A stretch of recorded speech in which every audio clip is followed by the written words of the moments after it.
What's up, everybody? This is Fred Ricciani of TSC News. I have right here on the line a good friend of TSC News. He's got the biggest match of his career coming up at TNA's Slammiversary this weekend. I'm talking about Impact Wrestling star, Big Brother star, Jessie Godderz, a.k.a. Mr. Pectacular.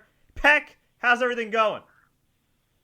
Oh man, with that intro like that, I mean, it just puts a smile on my face out here in sunny Huntington Beach, California. I mean, not that the day was bad, anyways, but I mean, you could have threw in the man in there, the modern day Adonis, like the Pope says. I mean, you could have went on for a few more minutes. I don't know why you stopped, really.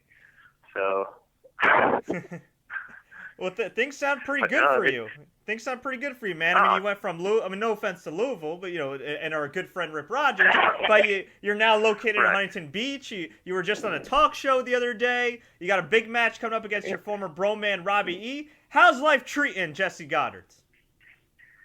Well, besides driving my bright yellow convertible Camaro to the gym every day, life is tough.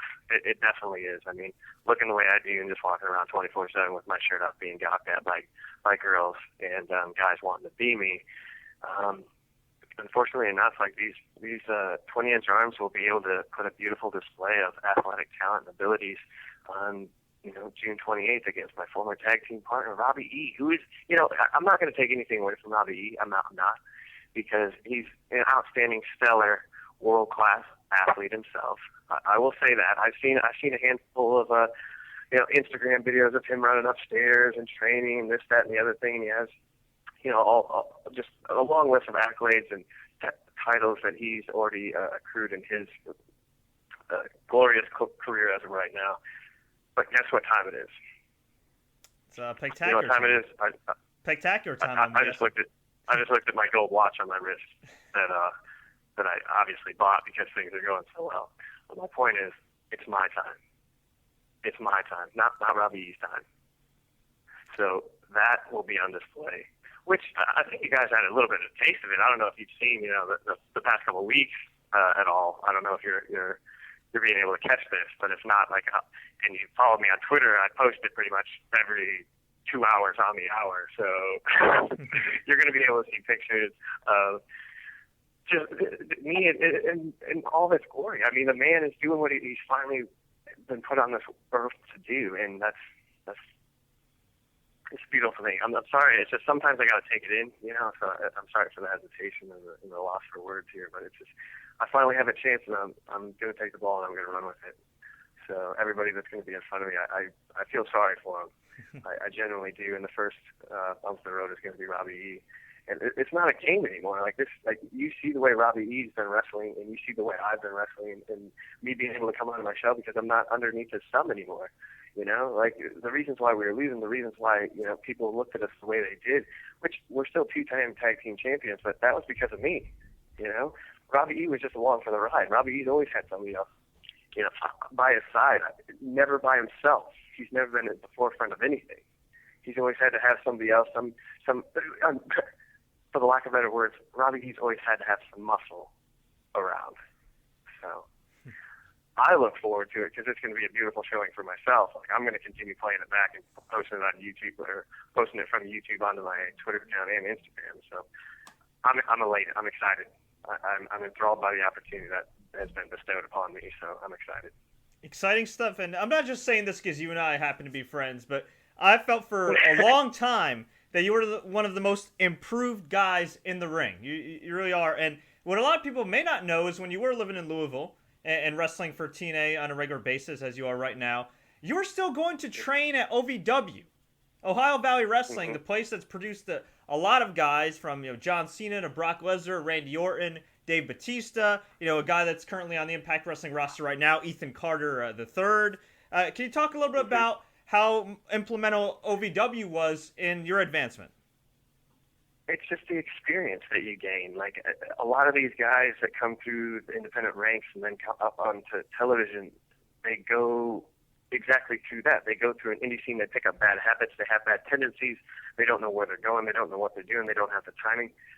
I've always been looked at and I've been groomed by people that have actually made money in this business my entire career for the 6 years that I've been doing this. Like, granted, people might have 12, 15, 20 years in the business, but okay, they don't talk about the years where they stepped away from professional wrestling because other things took priority or precedent in their life. This is all I've been doing for 6 years straight. These are from the people from Rick Rogers, Danny Davis, Al Snow, more importantly, like Dublin Devon and Team 3D Academy, like these and a handful of other trainers.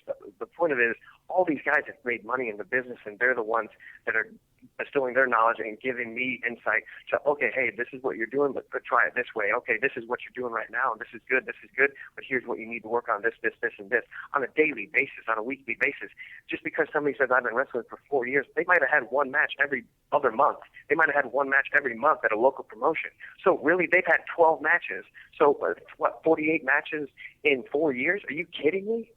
You see what I'm saying? It's just the amount of hands-on experience and the training that I've had is just far above, I feel as though, the vast majority of people that are trying to make it out today, which is why the people that have been doing all these other promotions, whether it's, overseas, down south, this, that, and the other thing, those are the guys that have been doing it for 12 years, and that's where their vast array of knowledge of the actual wrestling can just, throw people off as long as they take the good with the bad and make it their own. So they take all the knowledge that they have from every other country and every other place and every other promotion that they have, and then make it true to themselves. And that's what they have to display. That's what they have to promote themselves. That is their brand, and that's what they can bring to the table. But for me, it's completely different. I haven't had to go through that part. So that's why I've been able to utilize all the assets that have laid before me, condense that into the learning that I've been able to do in such a short amount of time and have such an amazing product, as well as looking phenomenal the entire time. Like, do you know how hard it is to look this good all year round? Like, I'm not a bodybuilder where I just look good for 2 weeks out of the year because I diet down. I look this good all year round. People don't even understand that discipline, that drive, and those moral standards and values that have already been ingrained in me come from me growing up in Iowa. So I'm better than everybody else, and that's a true fact. Like, I know I'm better than everybody else. Every time I put my foot inside that ring, I know I'm better than the person across the ring. I feel sorry for that person because they don't know what I've done to train to get there. They don't have a clue. They haven't walked their half a mile in my shoes. They couldn't even put one shoe on because the Nikes that I have are so worn down because I use them all the damn time that nobody would even know that those are the shoes that I actually just wore the day before. It's sad. I feel sorry for other people. That's what I'm saying. Like, people, they don't want to. Nobody knows what you do behind closed doors, and that's what I do. Like, everybody sees me taking pictures with my shirt off, this, that, and the other thing, but nobody understands. Nobody can even fathom what I have to go through on a day-to-day basis. Like, unless you follow me around with a camera, you don't even have a clue. And it's this work ethic, and that's why I am where I am right now. That's why I have friends like you that see that. You've known this for a while. Other people are just now opening their eyes to it because they didn't want to see it before, and now they have no other choice because I'm cramming it down their throat. And that's pretty well said. I got to ask you something because I took some fan questions that were submitted. We'll get to them in a little bit. But a couple people just offhand asked me, how does a guy as big as Jessie maintain his cardio and maintain ring shape? Because as you know, somebody that's been wrestling for 6 years, there's a big difference between being in shape for the gym and being in shape for an actual match. How do you maintain that cardio while also carrying all that muscle? Absolutely. My training hasn't really changed from me being a bodybuilder into going into this. The only thing is, yes, you have to have more endurance. One place that is by far the best when it comes to in-ring shape is Team 3D Academy, because they have a trainer there. His name's Dan, and he trains us like boxers. We have to do different drills, different skill, different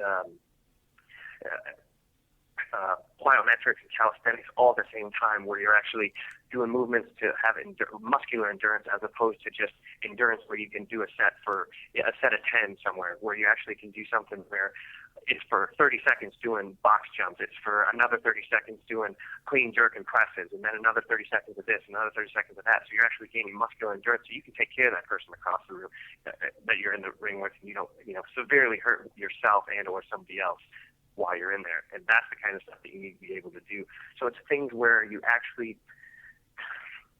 have muscular endurance, so that you actually set yourself up so you allot a certain amount of time, either whether it's every day or just people used to.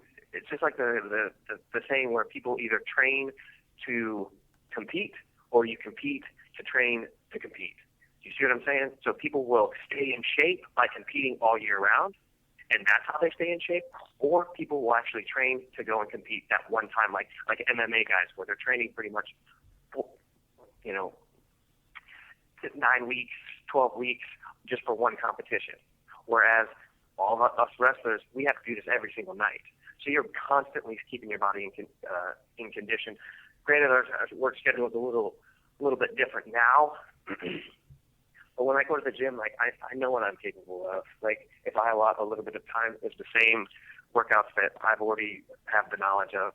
It's not that hard to just knock it out in the next 15 minutes and allot some time. It's kind of like a little bit of high intensity training, but you actually have to use weights with it as well. So as long as I incorporate it at least 4 times a week, I have no problem staying and having the muscular endurance to get through a match with somebody.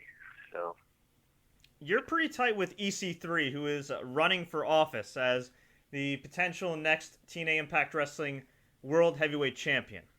With all due respect to Tyrus, I don't exactly know what his role is. I don't know if he's technically EC3's running mate, if he's just EC3's muscle.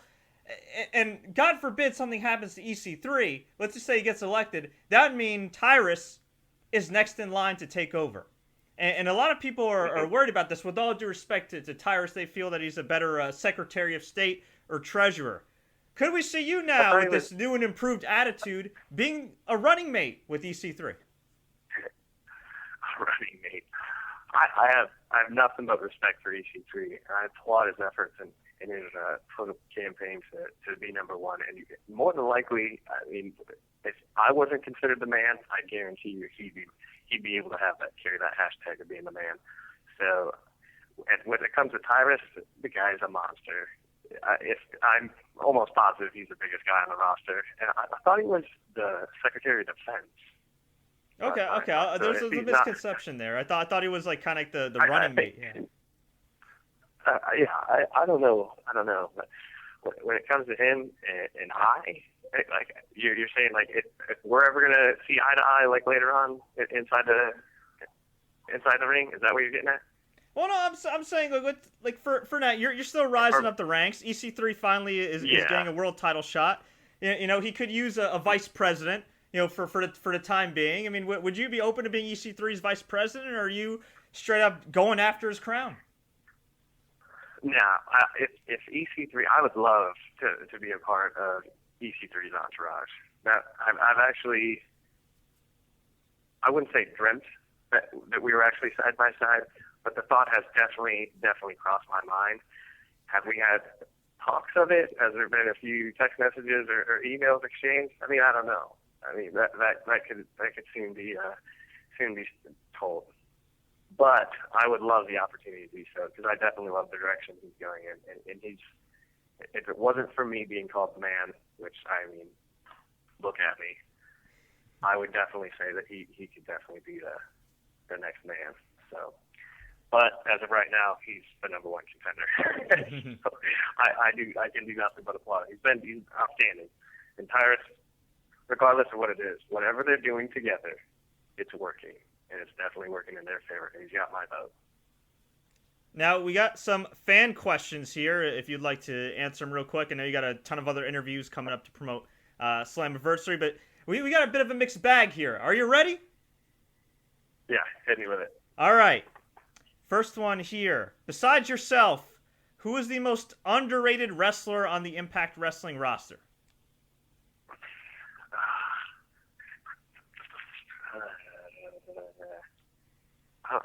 I love Tigre. He definitely showed me something. I mean, I don't know if you saw our match, but he kicked the crap out of the back of my head once. And so between him and James Storm, because I can respect anybody that can belt or like ring my bell, and they both caught me. So true. All right, this one right here. I know the bromans are broken up, but if you were to reform the bromans down the road with 2 other guys, who would be your 2 honorary bromans? two honorary bromans. And it doesn't. And you know what? This person didn't specify whether it's on the Impact Wrestling roster or out there in the world. It could be anybody. It could be Phil Heath. It could be David Hasselhoff. Who would you pick as your two honorary bromans? Well, one, the just saying that the bromans are broken up is like an understatement. I mean, you could put a little bit more mustard on that, but I would have to say, I can see the guy's face. What is his name? Dan Blazarian? What's that guy's name? Oh, Dan Blazarian. Where the Dan B, the guy that's always taking pics of the women and is really jacked on Instagram. Exactly. Yeah. So I'd say he could be my new DJ for sure. And then I think we'd actually have like more people. I think we'd actually make the crew a little bit deeper, more like so. And then two people for sure would be a shoe-in with the EC3 and Tyrus. So I think we'd actually have a pack of four, but we'd have to just roll around in something a little bit bigger, like a supercharged Land Rover or something like that, instead of a stupid Mercedes like Robbie he has. What's been the biggest adjustment going from Spike TV to Destination America?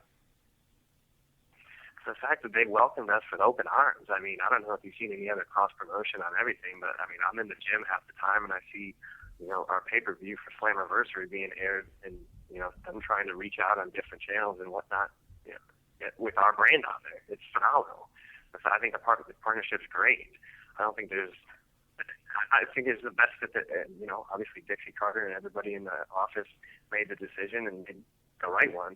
So I think it's a phenomenal partnership, and I love the fact that we're there and they've done nothing but promote us to the kill. And I'm just enthusiastic, beyond the kill, just the fact that we're able to partner with somebody that actually believes in us and put us to the forefront. They're the ones pushing us, They made us not necessarily an asset, but a priority. So it's great. Does it piss you off that Ring of Honor and NXT are on at the same night, or does it just motivate you guys more? I don't know how everybody else feels. I think that with our product and the way things are going as of right now and the awesome storylines, like, we can only handle and control ourselves, And if you look at our product, like, it's the best one out there. Like, so when it gets, granted, like, ROH is there, but it's like a handful of people in the office that touch base on it. It's an entire night of wrestling because even at the end of the night, I have friends that are out here in California that, granted, they might miss it at 6 o'clock because they're eating dinner with their family and whatnot, but they always catch it later on in the afternoon, or at night, and their kids stay up and they watch it later on. So the fact that it actually gets run twice, is even better. So I don't see it as a hindrance. I don't see it as any kind of negative. I just love the fact that they believe in us so much that that's where they're putting us, and they promote us as much as they can, and as do I. You know what I'm saying? So. Alan Wu, who's our resident gamer, asks, Jesse, do you play any video games? Do I play any video games? The only time I ever play any video games is when I go to Dave & Buster's. Otherwise, I don't even have a game console. I remember saving up my money for one Christmas to buy PS1, I believe, at the time, and it was like $100, or maybe now it's like $300 when they're like brand new, a PS1. I got it. I saved up all my Christmas money, and then that was the last one I ever bought. And it might very well be the last one I ever buy, just due to the fact that I can't get into it anymore. There's too many kids across the country that are just so good, just so good. But when you're trying to play somebody on like Halo, I mean, that might even be like an outdated game even now that, I've played Xbox a few times, but there's nothing more, demasculating or just so defeating than hearing, a 12-year-old kid just swearing their face off because they just schooled you, you know what I mean? And you can't do anything about it. Like, I'm walking through this whole game with so lackadaisical, but I can't do it anymore. I can't get yelled at by little kids and get beat because I'm never going to see this kid in my life, and he's just owning me on some video game. So it's very, it's not appealing to me anymore. There's no more fun. I don't play football games on there anymore. They're so advanced. Like, I like watching it. I'll watch somebody that's really good at it. Otherwise, no. I unfortunately don't play video games to give you that. I was a little passionate about that answer, but to give you the answer, no. Could we expect to see you on some incarnation of Big Brother down the road? Boy, I sure hope so. You know, I mean, that's a lovely relationship. I mean, they've helped me out so much. They definitely launched every aspect of my career, and I can't thank those guys enough over at CBS. I mean, I can ramble off a handful of names right now at the top of my head, and I own the world. I definitely do. So those everybody over there is phenomenal people. Like they've had nothing but my best. I mean, best interest in mind, and they've definitely helped me. So if they call, I will definitely answer. It's like a bat phone. Like I'm always there. I'm just sitting there waiting for it. Just whatever. So I know a handful of the fans that I do have been talking about somebody that's on there already. That coincidentally enough might be in the same profession as I am. So it'll be funny to see how far he gets, and I'm definitely excited for this season. I always am. I mean, it's a summer show, and I'm definitely excited to catch it. Besides yourself, who has the best physique in Impact Wrestling? Well, Ethan Carter III. Well, yeah, I definitely say him. But then I don't know. Like Bobby Lashley's just a machine, dude. I see this like I'll be scrolling through some stuff, and like he's doing some weird like headstand push up thing, and I'm just like, all right, dude, like if this big guy can do it, like I can do it too, and I'll try doing it. And I just gotta post the pictures. Anything that I like seeing other guys that I work with that are on the active roster.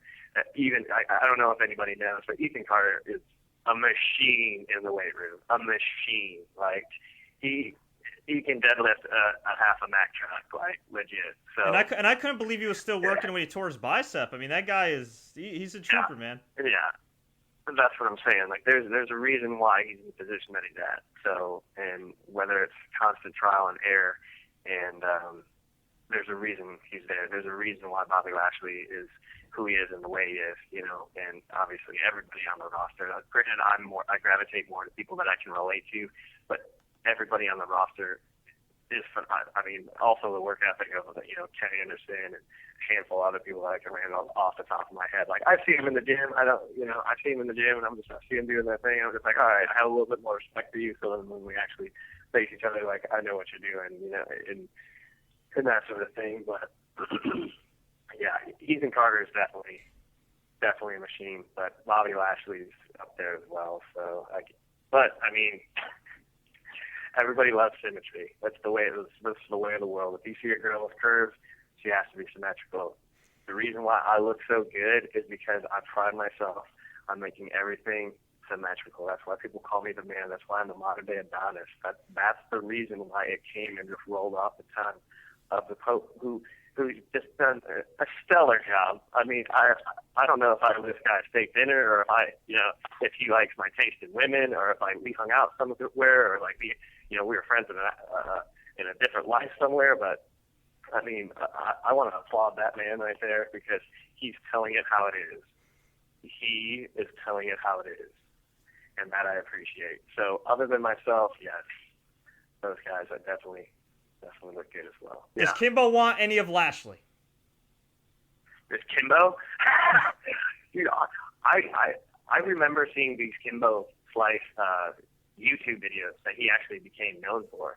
But I knew from the get-go, in my mind, I'm just like, that's backyard fighting. Like, no disrespect to him, no disrespect to whoever he fought, this, that, and the other thing. But, if he actually thinks, dude, this is what people don't understand. Bobby Lashley's a bad dude. He trains his tail off. He trains with people that are phenomenal. And he's had more of that kind of training than Kimbo Slice. I just don't see. He might be a good fighter, when it all comes down to it. But I would be shaking in my boots if I was Kimbo Slice and oh yeah, let's definitely let's lock horns. No, I don't. Bobby Lashley's a bad dude. No. He might be stupid, but I don't think he's that stupid. All right, and we'll get you out on this. Jessie, what can we expect from Slammiversary this Sunday night? I don't know if you guys even know about the King of the Mountain match, but I'm excited to watch that. So why aren't you in that? Hey, come on, man! You've been in TNA for 3 years. Yeah, hey, come on now. I got my own fish to fry here. But no, there's a lot of exciting things. So I mean, other than me doing what I do best, and there's going to be a lot of stuff. So I don't want to turn myself, the interviewee, into the interviewer. But what more are you excited about? I mean, obviously, you have the knockouts who are the best in the world.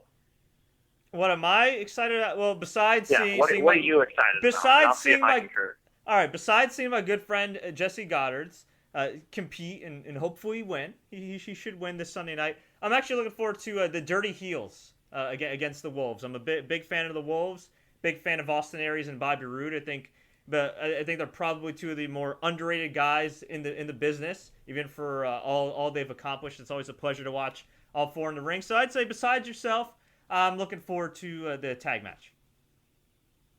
Beautiful. But I couldn't agree more, because I have respect for those pesky Wolves.